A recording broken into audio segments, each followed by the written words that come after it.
구약 성경 797쪽 욥기 37장을 교독하겠습니다. 이로 말미암아 내 마음이 떨며 그 자리에서 흔들렸도다.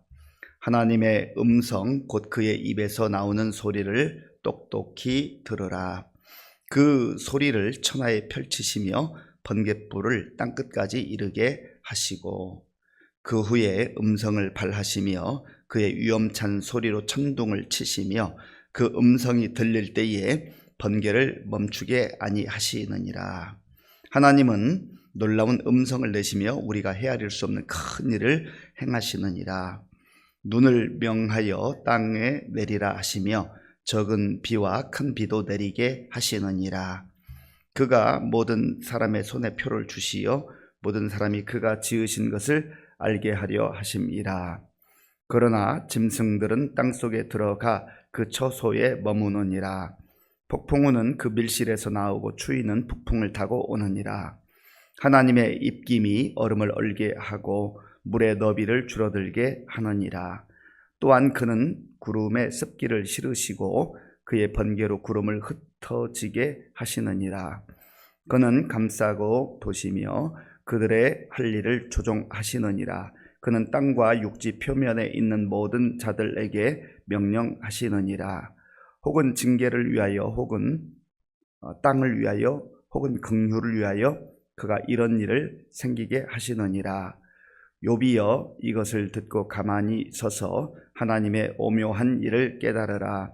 하나님이 이런 것들에게 명령하셔서 그 구름의 번개로 번쩍거리게 하시는 것을 그대가 아느냐?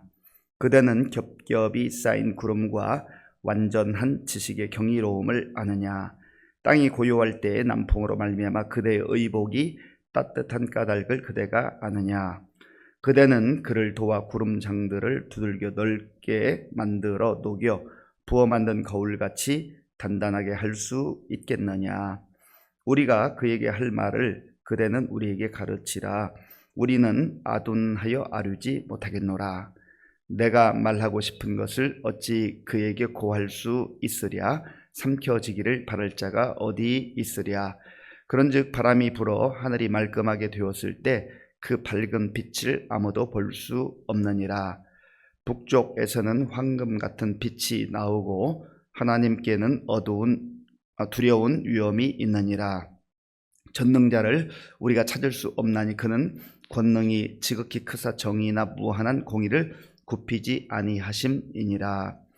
그러므로 사람들은 그를 경외하고 그는 스스로 지혜롭다 하는 모든 자를 무시하시느니라. 아멘. 엘리후가 길게 이제 자기의 발언을 이어가는 장면을 묵상했고요. 오늘 이제 그 마지막 엘리후의 발언을 우리가 또 묵상을 하게 됩니다.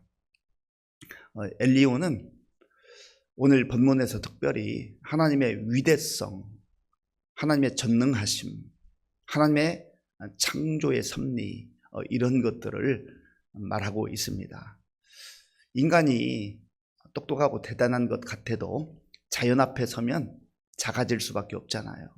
그리고 자연의 위대함 앞에서 그저 머리를 숙일 수밖에 없습니다. 그런데 그 자연이 그냥 생겨난 게 아니잖아요. 그래서 사람들은 잘 모를 때는 그 자연을 우상화하기도 합니다. 그래서 태양을 신으로, 달을 신으로 섬기기도 하고 또 어떤 높은 산을 보면 명산, 또 영험한 산이라 해서 그것을 신으로 여겨서 섬기는 그런 사람들도 있습니다. 그런데 우리 그리스도인들은 그것이 신이 아니라 하나님의 창조물이라고 하는 것이죠. 그러니까 그 다른 모르는 사람들, 영적으로 무지하고 또 깨닫지 못하는 사람들이 신이라 여기는 그것을 창조하신 그 하나님이 얼마나 위대하신 하나님이신가라고 하는 것을 엘리후가 역설하고 있습니다. 더 2절까지를 제가 읽겠습니다. 이로 말미암아 내 마음이 떨며 그 자리에서 흔들렸도다. 하나님의 음성 곧 그의 입에서 나오는 소리를 똑똑히 들으라. 아멘. 지금 엘리후는 그 앞에서 이미 자연의 위대함 그리고 창조주 하나님, 전능하신 하나님에 대해서 언급을 하기 시작했습니다. 그리고 이 본문은 계속 이어지는 내용입니다. 특별히 36장 24절에 보면 이렇게 말씀하고 있습니다. 그대는 하나님께서 하신 일을 기억하고 높이라. 잊지 말지니라. 인생이 그의 일을 찬송하였느니라. 아멘. 그리고 26절에는 이렇게 말해요. 하나님은 높으시니 우리가 그를 알 수 없고 그의 횟수를 헤아릴 수 없느니라. 아멘. 하나님의 하신 일, 창조의 역사, 창조의 일들을 기억하라라고 하는 거예요. 그걸 잊지 말라라는 겁니다. 그리고 그 창조하신 하나님을 높이라는 거죠. 그래서 우리가 찬송가 가사를 보면 주 하나님 지으신 모든 세계 내 마음에 그리워 볼 때 저 하늘의 별, 정말 또 고약이 흐르는 시냇물, 저 숲을 바라보면서 산을 바라보면서 주님의 높고 위대하심을 내 영혼이 찬양하네. 주님의 높고 위대하심을 내 영혼이 찬양하네.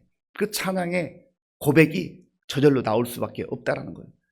왜냐하면 그 자연이 그렇게 신비로운데 그 신비로운 자연을 창조하신 하나님은 얼마나 위대하시고 높은 하나님이신가, 그것을 분명하게 알고 찬양하는 것입니다. 그래서 오늘 본문 37장 2절에서도 하나님의 음성 곧 그의 입에서 나오는 소리를 똑똑히 들어라 이렇게 말하고 있습니다. 그러면 오늘 본문에서 엘리후가 말하는 하나님의 그 역사하심과 그 하시는 일들이 어떤 모습인가 하는 것입니다. 3절 4절 우리 함께 읽겠습니다. 그 소리를 천하에 펼치시며 번갯불을 땅끝에서 이르게 하시고 그 후에 음성을 발하시며 그의 위엄찬 소리로 천둥을 치시며 그 음성이 들릴 때 번개를 멈추게 아니하시느니라. 아멘. 여기서는 번개와 천둥에 대해서 이야기하고 있습니다. 번개는 우리가 들을 수 있는 그 소리죠. 번개는 눈으로 볼 수 있는 거죠. 천둥은 우리가 귀로 들을 수 있는 것. 그러니까 우리가 귀로 들을 수 있는 것, 그리고 눈으로 볼 수 있는 것, 이 모든 것들을 하나님께서 지으셨다라는 겁니다. 특별히 우리가 천둥 소리 들으면 얼마나 깜짝 놀라요. 깜짝 놀라잖아요.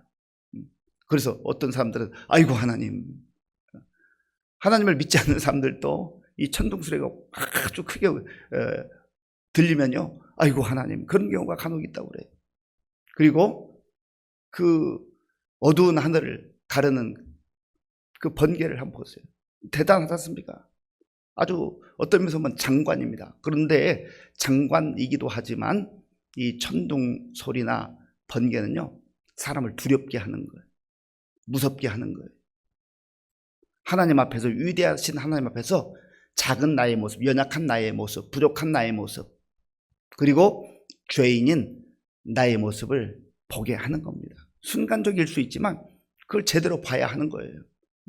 위대하신 하나님의 역사라는 것을 지금 엘리후는 말하고 있는 것입니다. 그래서 5절에서는 이렇게 말하고 있어요. 하나님은 놀라운 음성을 내시며 우리가 헤아릴 수 없는 큰 일을 행하시느니라. 아멘. 이게 보통 일이야. 큰 일이라는 거예요.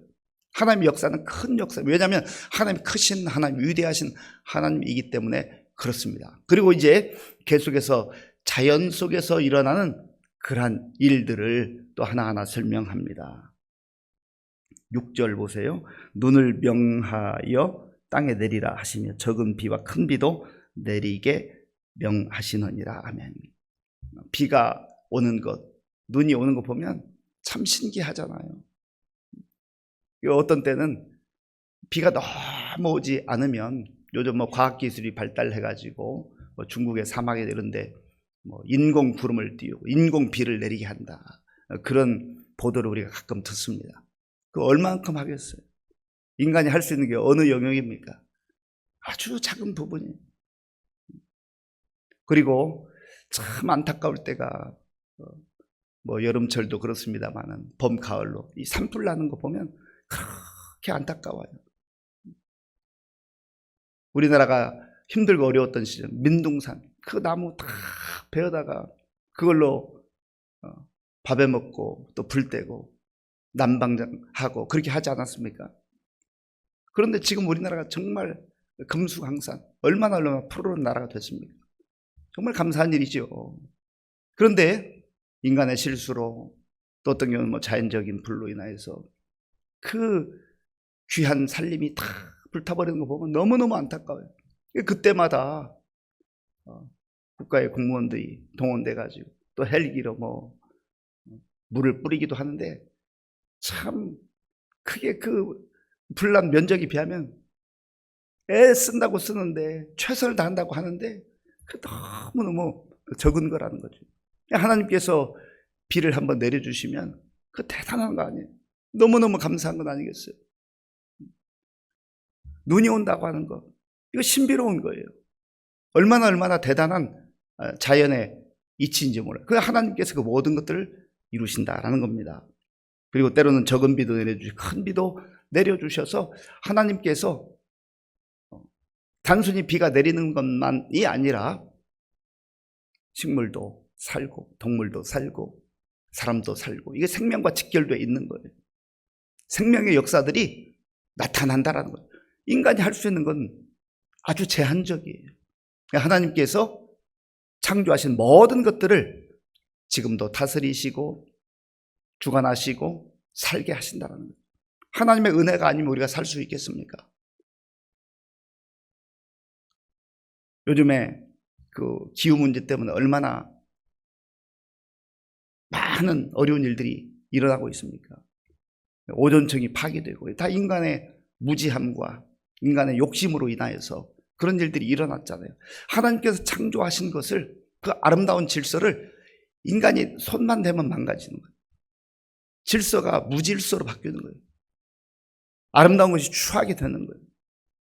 지금은 우리나라도 이제 문화가 많이 개선이 됐습니다만 사람들이 모여서 뭐 행사하고 나면 뭐 산에도 또 우물가에도 쓰레기 천지였던 시절이 있잖아요.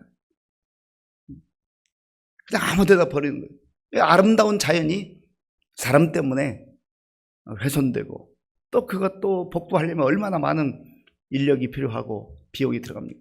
하나님께서 만드신 것을 잘 갖고 와야 될 책임이 있는데 하나님의 은혜를 알지 못하면 인간의 욕망을 따라 욕심을 따라 그렇게 살기 때문에 그것이 마치 부메랑처럼 돌아와서 우리에게 많은 고통을 줄 수밖에 없다라는 거예요.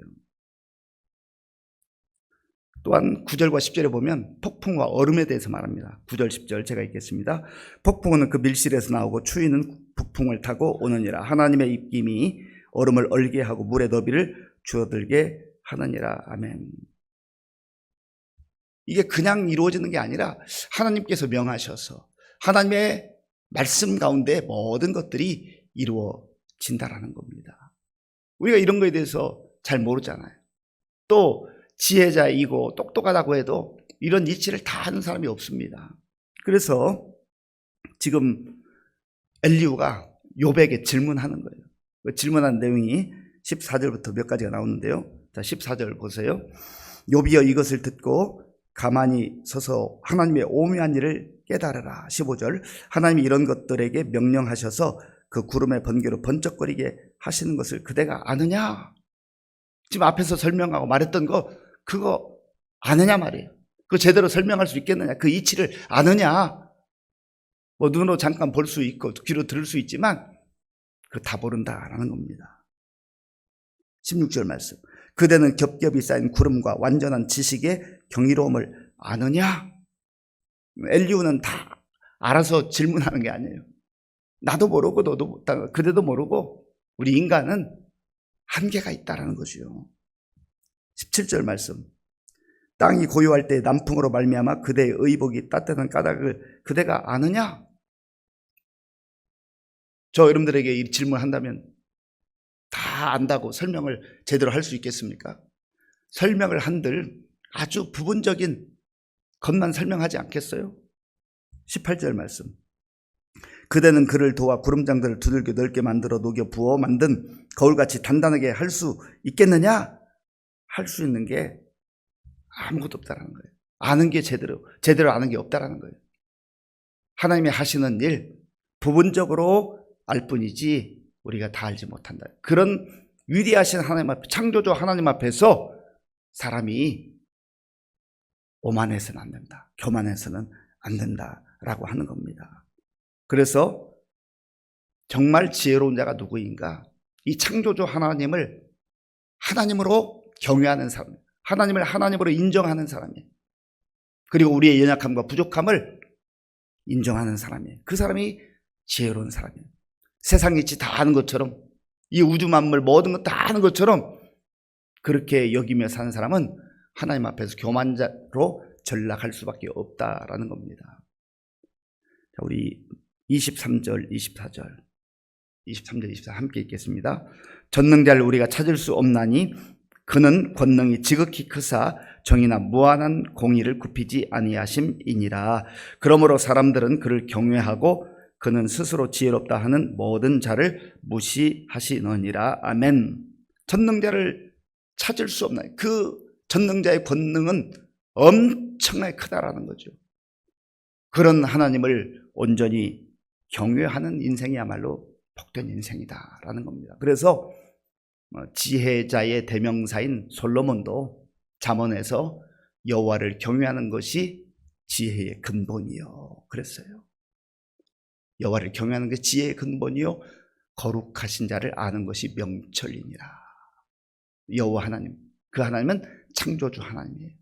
그리고 창조만 하시고 내버려 두신 것이 아니라 지금까지 그리고 영원토록 다스리시는 하나님이십니다. 그 하나님께서 우리 사람도 만드셨고 우리 사람들에게 은혜를 베풀어 주시고 구원을 허락하시고 돌보심의 역사로 함께 하시는 것 아니겠어요? 그런데 스스로 지혜롭다 하면서 그 하나님을 무시하고 하나님을 섬기지 않는 인생, 세상에 가장 어리석은 인생이다라는 거예요. 그래서 신약에도 보면 베드로 사도도 하나님은 교만한 자를 대적하시되 겸손한 자들에게는 은혜를 주시느니라 했던 겁니다.